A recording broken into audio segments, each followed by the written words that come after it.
What if Disney accidentally made one of its most politically charged films ever, and then spent 20 years pretending it didn't? Today, we're looking at Lilo and Stitch, 2002 versus 2025, because the remake changed a lot of things, just not the right ones. In the 2002 film, Nani is 19 years old and already carrying the weight of the world. After the sudden death of their parents, she becomes Lilo's sole guardian, navigating poverty, unemployment, and the constant surveillance of child protective services, all while trying to hold herself and her little sister together. She never once considers giving Lilo up, not because the film pretends that's an easy choice, but because it understood that for Nani, for her culture, for the specific history of Native Hawaiian families and indigenous peoples in the United States, that was never actually a choice at all. Ohana means family, and family means nobody gets left behind or forgotten. The film didn't just say that, it meant it. The song Nani sings to Lilo near the end, Aloha Oe, carries real historical weight. It was written by Queen Liliuokalani, one of Hawaii's last reigning monarchs, and over time it became a symbol of resistance against the forced annexation of the Hawaiian Islands by the United States. The presence of that song in that moment in a Disney movie aimed at children was intentional. The original Lilo and Stitch was doing something most mainstream family films don't bother doing. It was telling the truth about what it cost to survive inside a colonial system. The live-action remake, directed by Dean Fleischer Camp, takes all of that subtext and smooths it out into something much easier to swallow. In this version, Nani is a former competitive surfer with dreams of studying marine biology at UC San Diego. When the social worker, now a benevolent Native Hawaiian woman named Ms. Kekoa, gently suggests that giving up custody of Lilo might be the right call, Nani agrees. By the end, Lilo is living with a neighbor, Nani is off to California on a full scholarship, and they stay connected through a stolen alien portal gun. Fleischer Camp described this change as adding complexity to a character who would realistically struggle with her responsibilities,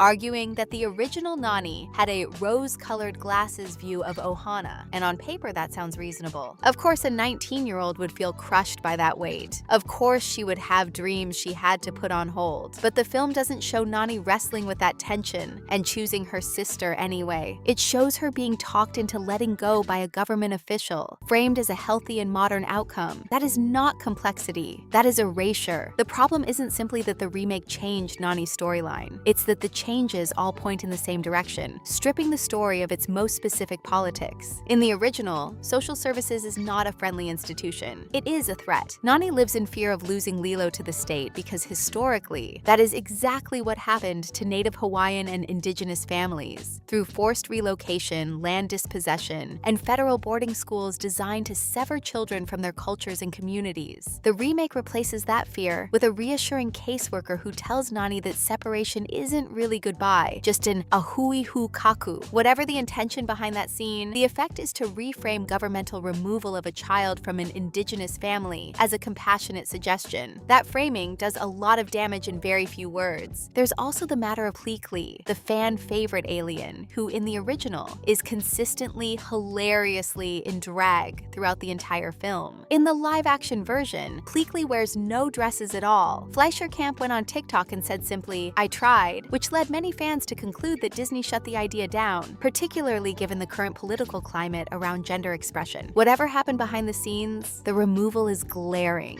Pleakley's femininity in the original was never just a joke. It was part of what made the movie feel genuinely warm toward people who didn't fit the expected mold. And its absence here is its own kind of statement. Casting concerns followed the film before it even released, with Sydney Agudong's lighter complexion drawing criticism from fans who felt the original Nani's darker skin was part of the film's deliberate representation of Native Hawaiian and Pacific Islander people. That conversation is ongoing and complicated, but it fits a broader pattern of the remake filing down exactly the elements that made the original feel meaningful rather than decorative. Fleischer Camp said he wanted to tell a story about broadening the idea of Ohana, but the original's version of Ohana was never narrow to begin with. It was fierce and specific and rooted in a real history of survival, and that specificity was the whole point. What the 2025 Lilo and Stitch reminds us is that representation without context is just aesthetics. You can cast Native Hawaiian actors, set your film in Hawaii, and still produce something that frames colonial logic as a feel-good conclusion. Nani didn't need to be simplified to be relatable. She was already one of the most human characters Disney ever created, precisely because the film let her story be hard and true and unresolved right up until the moment it wasn't. She deserved better than this remake. So did Lilo. And honestly, so did we. This is Ladies First, watching women in movies. Here, we empower women by reviewing and discussing films that highlight their stories, struggles, and achievements. Don't forget to like, subscribe, and share your thoughts in the comments.